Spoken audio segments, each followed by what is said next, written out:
કેટલા હોર્ન માર્યા, કોઈ ખોલે નહીં, કશું જ નહીં. પછી બહુ વાર પછી એક કાકા ત્યાં આવ્યા અને મને કે આ તો ફોરેસ્ટનો ભાઈ રસ્તો છે, આ રસ્તેથી અત્યારે જવાનું બંધ હોય. હું કાકા અમારે અહીં 500 મીટર જ જવું છે. તો કે એ રસ્તો તો સાવ બંધ છે, કારણ કે ચોમાસાનો સમય હતો, પાણી જતા હતા, એટલે કે અત્યારે એ રસ્તો સાવ બંધ છે. તો પછી અમારે ગાડીવાળી હતી, તો કાકાએ ખાલી ગેટ ખોલ્યા, પણ અમે ગાડી રિટર્ન કરી અને નીકળ્યા. પછી આગળ નીકળ્યા તો બીજો એક ગેટ બંધ. તો ત્યાં આગળ પણ એવું જ હતું કે સવારે ભાઈ 6 વાગે ગેટ ખુલે અને ગેટથી તમે જઈ શકો અને ત્યાંથી 1.5 કિલોમીટર રીસો હતો. તો અમે ચલો વિચાર્યું કે ત્યાં આગળ બેસી જઈએ. તો ત્યાં બેસી રહ્યા, 6 વાગે ગેટ ખુલતાની સાથે આખી રાત ગાડીમાં કાઢી છે. લગભગ 2 વાગ્યાથી લઈને સવારે 6 વાગ્યા સુધી અમે ગાડીમાં જ રહ્યા છીએ. અને ત્યાંથી બહાર બી નીકળાય નહીં, જંગલ હતું.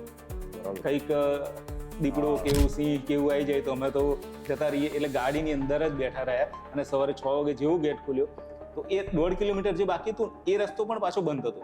એટલે અમારે આખું 35-40 કિલોમીટર ફરી અને સવારે 10 વાગે રિસોર્ટની અંદર પહોંચ્યા.